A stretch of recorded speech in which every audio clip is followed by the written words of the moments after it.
सबसे पहले आपको मैं एक छोटी सी वीडियो दिखाता हूं। एक शहीद खुशीराम यादव की वीरांगना जिसको अपने ही घर के आंगन में गिराकर कि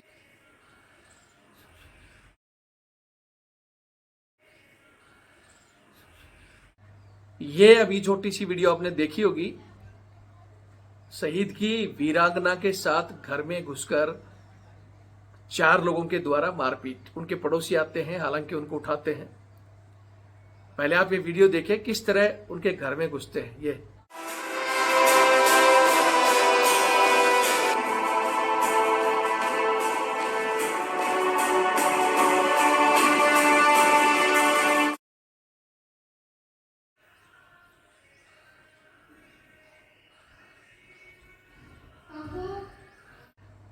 ये देश में चल क्या रहा है।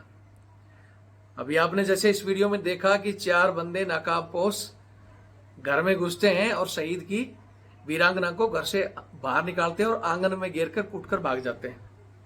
पड़ोसी आकर उनकी मदद करते हैं। अभी कल ही मैंने वीडियो डाला था बिहार में, जहां बिहार पुलिस के 10-20 लोग रात को फौजी के घर में कूदते हैं। सुबेदार साहब, उनकी पत्नी, उनकी सिस्टर और उन परिवार को जबरदस्ती उठाकर ले जाकर 1 किलोमीटर दूर, जहां डीएसपी साहब पहले ही विराजमान थे, बैठे थे, वहां कूट पीट कर और सुबेदार साहब को अंदर कर देते हैं। पटियाला में एक कर्नल साहब और उनके बेटे को पंजाब पुलिस मारती है। रिटायर्ड ब्रिगेडियर साहब को 2 सिविलियन मार देते हैं। ये कब तक चलेगा?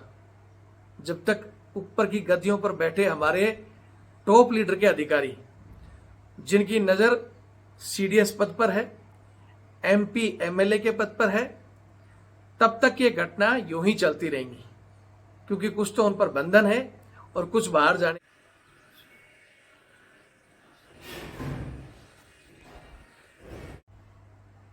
जय हिंद, जय भारत, वंदे मातरम। मैं रविंद्र फौजी।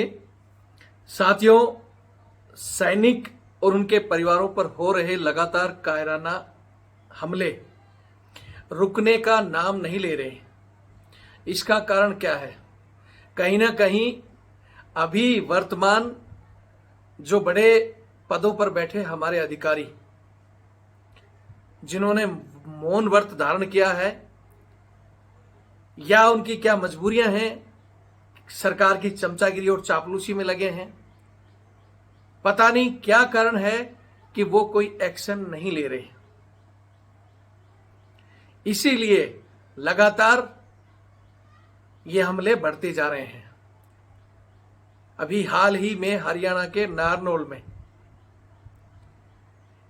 शहीद खुशीराम यादव जी, जो आप ये तस्वीर देख रहे हैं, इनकी वीरांगना पर हमला किया गया है।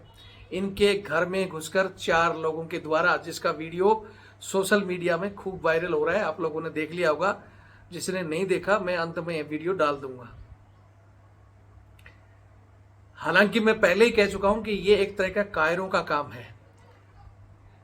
जिस जवान ने देश के लिए, इन्होंने 1997 में आसाम के अंदर ऑपरेशन रेनो, आप सभी को याद है, जब आसाम में कुछ ऐसा समय था जहां उग्रवादी गतिविधियां चल रही थी और उस दौरान ऑपरेशन रेनो चलाया गया था और उसी में ये लैंस नायक खुशीराम यादव जी ने अपनी शहादत दी। उसके बाद इनकी वीरांगना जैसे तैसे करके अपने परिवार को इन्होंने चलाया। इकलौता बेटा कृष्ण यादव, जो भी अभी सेना में है, अभी राष्ट्रीय राइफल में ड्यूटी कर रहा है। और जैसा कि कृष्ण यादव ने बताया कि पहले से ही जिन लोगों ने हमला किया है, एक वीरांगना पर, एक बुजुर्ग महिला पर 4 लोग, शर्म से डूब मरना चाहिए कि 4 लोग आकर आप लठ बरसा रहे हो। और पुलिस मूक दर्शन बनकर बैठी है। सीसीटीवी फुटेज उसने अपना थाने में दे दिया, लेकिन पुलिस कह रही कि हम तलाश कर रहे हैं। नकाबपोश जबकि कृष्ण राम यादव ने बता दिया कि उनके पड़ोस में रहने वाले एक युवक का नाम बताया है जो पहले भी धमकियां दे चुका। 7 अप्रैल को उसकी धमकी की, यानी 5 दिन पहले ही थाने में रिपोर्ट दे गई थी कि भैया यह धमकी दे रहा है और हमला करेगा। और इसी के चलते शुक्र है कि कृष्ण यादव ने सीसीटीवी कैमरे लगा दिए थे, नहीं तो पुलिस किसी भी एंगल से इनकी बात नहीं मानती। सीसीटीवी के बाद अगर पुलिस इस तरह का रवैया अपना रही है तो आप मान सकते हो कि बगैर फुटेज पुलिस कुछ करती। मैं एक बार फिर कहूंगा कि ये कायराना जो हमले हो रहे हैं, जैसे टोल प्लाजा पर एक सुबेदार साहब और उनकी पत्नी, उनके साथ टोल प्लाजा वालों ने हरियाणा ही भिवानी में मारपीट कर दी। टोल पर एट टू टाइम 20-30 लोग रहते हैं और अकेले सैनिक को सैनिक बताने के बावजूद मारपीट कर कर बहादुर बन रहे हैं। क्यों? कहीं ना कहीं अब यह संदेश जा चुका है कि सेना के उच्च अधिकारी इस समय कुछ नहीं करेंगे। पावर पुलिस को ज्यादा दे दी गई और सेना शांति से अपने डिसिप्लिन के चक्कर में, भैया जो आदमी बोलते हैं ना डिसिप्लिन डिसिप्लिन डिसिप्लिन, डिसिप्लिन के चक्कर में मार खाते रहोगे। जैसे गांधी जी कहते थे जी एक थप्पड़ मारो तो दूसरा आगे गाल कर दो, लेकिन आज वो जमाना है कि आपके दूसरे गाल पर भी मारा जाएगा, तीसरी पर भी मारा जाएगा। डिसिप्लिन तब तक सीमित है जब अगला व्यक्ति डिसिप्लिन का काम कर रहा हो। अगला व्यक्ति अगर कानून तोड़ते जा रहा है लगातार, तो अगर आप कानून नहीं तोड़ोगे तो ये चक्र रुकेगा नहीं।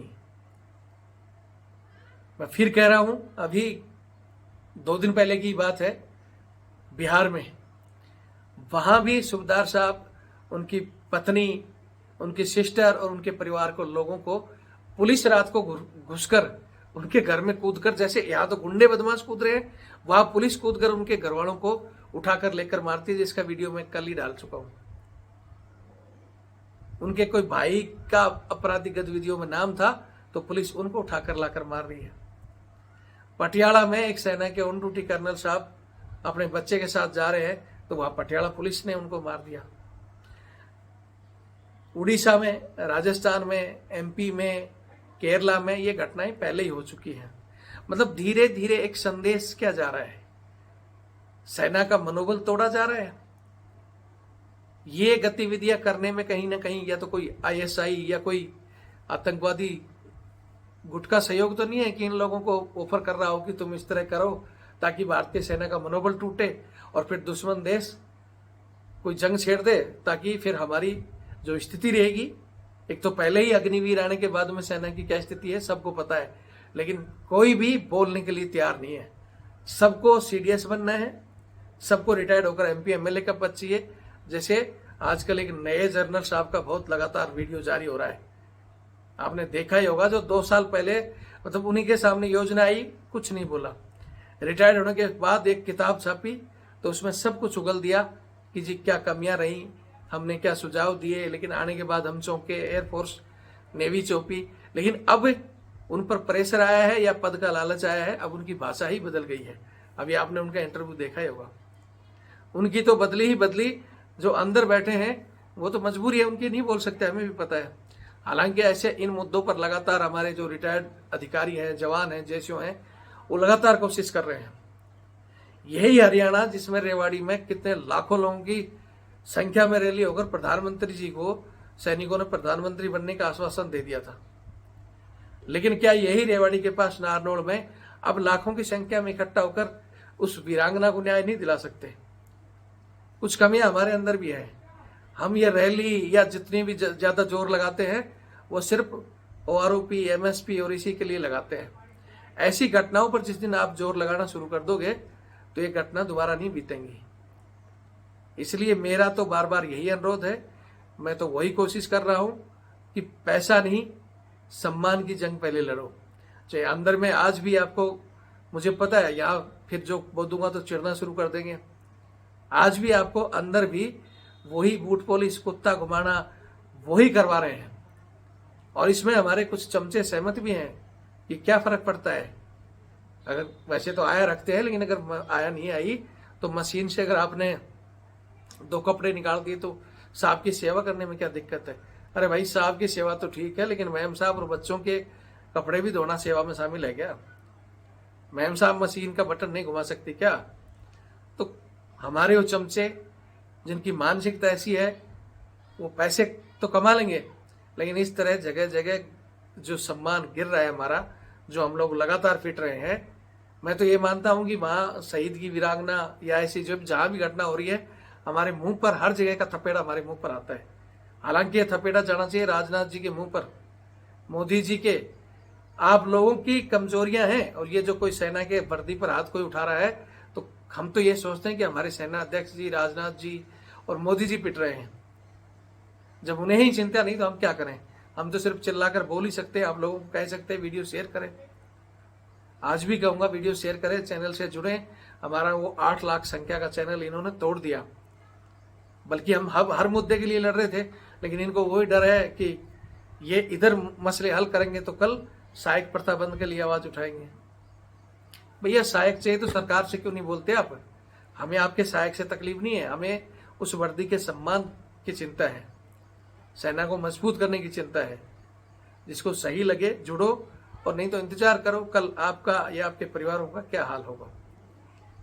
मैं पहले ही बता चुका हूं कि इस घटना की, ये 12 अप्रैल की घटना है, हरियाणा नारनौल की, जहां इनके साथ मारपीट हुई है। वो वीडियो ऑलरेडी बहुत से चैनल में आपने देख लिया होगा, नहीं तो हम इसमें नहीं डालेंगे। हमारा जो व्हाट्सएप चैनल बना हुआ है, जो मेरे से जुड़े हुए हैं, मैं वो वीडियो व्हाट्सएप चैनल में डाल दूंगा।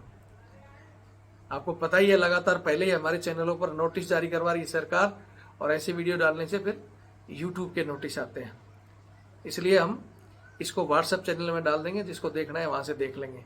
और बात देखने से नहीं है, जब तक आप शेयर नहीं करोगे, जब तक आसपास के जो संगठन बने हुए हैं ग्राउंड में नहीं उतरेंगे, जब तक टिट फॉर टैट नहीं करोगे, ये घटनाएं रुकेंगे नहीं। या तो अधिकारियों को जगाओ, और या फिर खुद लठ लेकर सामने आओ। अब आप लोगों की मर्जी, आपको क्या करना है। वीडियो देखें और शेयर करें। जय हिंद, जय भारत, वंदे मातरम।